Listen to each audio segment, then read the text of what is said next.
हमारे व्यस्त जीवन में ईश्वर की आवाज। कोई भी पालतू पशु अपने मालिक की बात मान लेता है। मनुष्य ने जो आज तक तकनीकी टेक्नोलॉजी विकसित की है वह भी मनुष्य के अधीन है। हवाई जहाज उड़ा लेता है, पानी जहाज या बड़ी बड़ी मशीनें चला लेता है, वो मशीन मनुष्य के अधीन है। यह प्रकृति, यह ब्रह्मांड किसके अधीन है? कौन इसे संभालता है? आज हम इसी पर चिंतन करें। 1 फरवरी 2025, तीसरा सामान्य सप्ताह, शनिवार। पहला पाठ इब्रानियों के नाम पत्र अध्याय 11 पद संख्याएं 1 से 2 तथा 8 से 19 तक। संत मार्कुस का सुसमाचार अध्याय 4 पद संख्याएं 35 से 41 तक।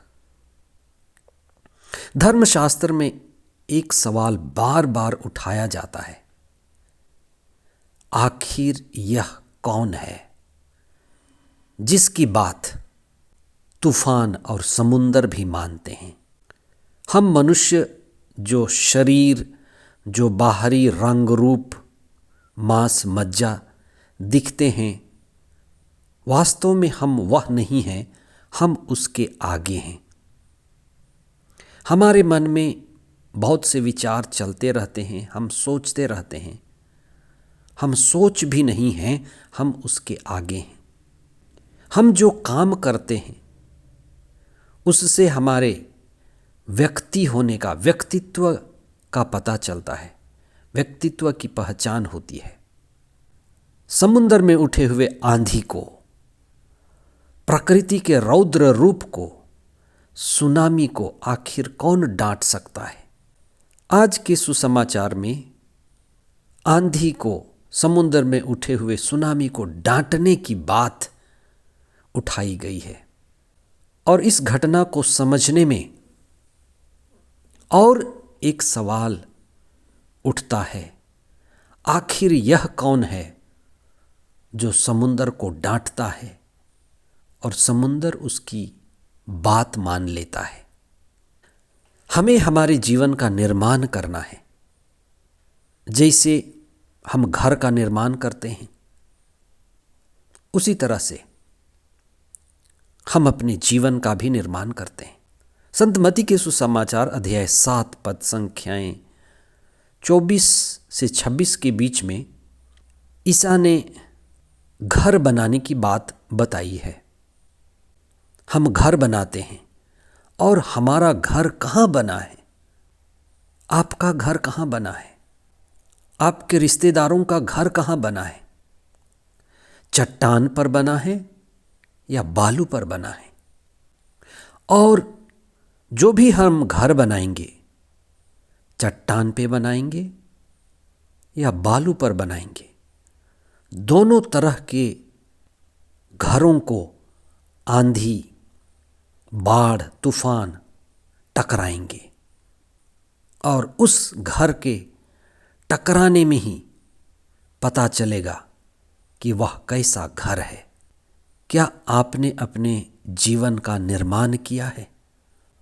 अगर हमने चट्टान पर यानी ईश्वर पर, विश्वास पर, स्थायित्व पर घर नहीं बनाया तो वह ढह जाएगा।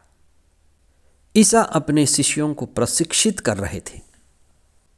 जल सेना, थल सेना, वायु सेना अपने कमांडोस को प्रशिक्षित करती है। ईसा अपने शिष्यों को प्रशिक्षित कर रहे थे और समुद्र के मार्ग से लेकर के जा रहे थे। ये संसार जहां हम रहते हैं समुद्र का मार्ग है। हमें इस दुर्गम समुद्र रूपी मार्ग से होकर जाना है। ईसा और उनके शिष्यों की जीवन रूपी नैया तूफान और झंझावात में पड़ गई। शिष्यों ने ऊंची लहरों को देखा और वे डर गए, चिल्ला उठे। जो भी दुख पर, पीड़ा पर, दुर्घटना पर अपना ध्यान केंद्रित करेगा वह डर जाएगा, विचलित हो जाएगा। वे ईसा को, मुक्तिदाता को, ईश्वर के पुत्र को नहीं पहचान पाए। इसलिए उन्होंने उनको जगाया, उठाया और उनके समुंदर को डांटने में उनकी आँखें, उनकी नज़र खुली और वे गहराई से ये सवाल पूछने लगे कि ये आखिर में कौन है। उनकी नज़र लहरों से ईसा पर गई, प्रभु पर गई।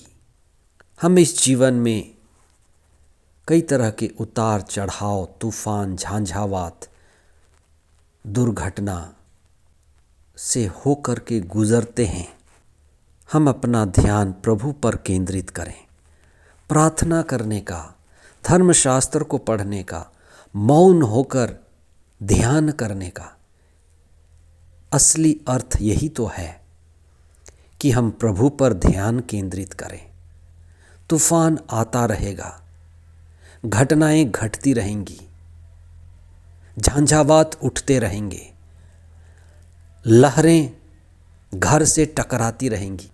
हमारा जीवन इस संसार में नाजुक है, डवाडोल हो सकता है। जो भी प्रभु पर अपना ध्यान केंद्रित करेगा वही विजयी होगा। जो भी दुख, तकलीफ़ों, परेशानियों, दुर्घटनाओं, मृत्यु पर ध्यान केंद्रित करेगा वह डगमगाएगा और डर जाएगा, और जो डर जाएगा वो लगभग मर जाएगा। इसलिए हम प्रभु पर ध्यान केंद्रित करें।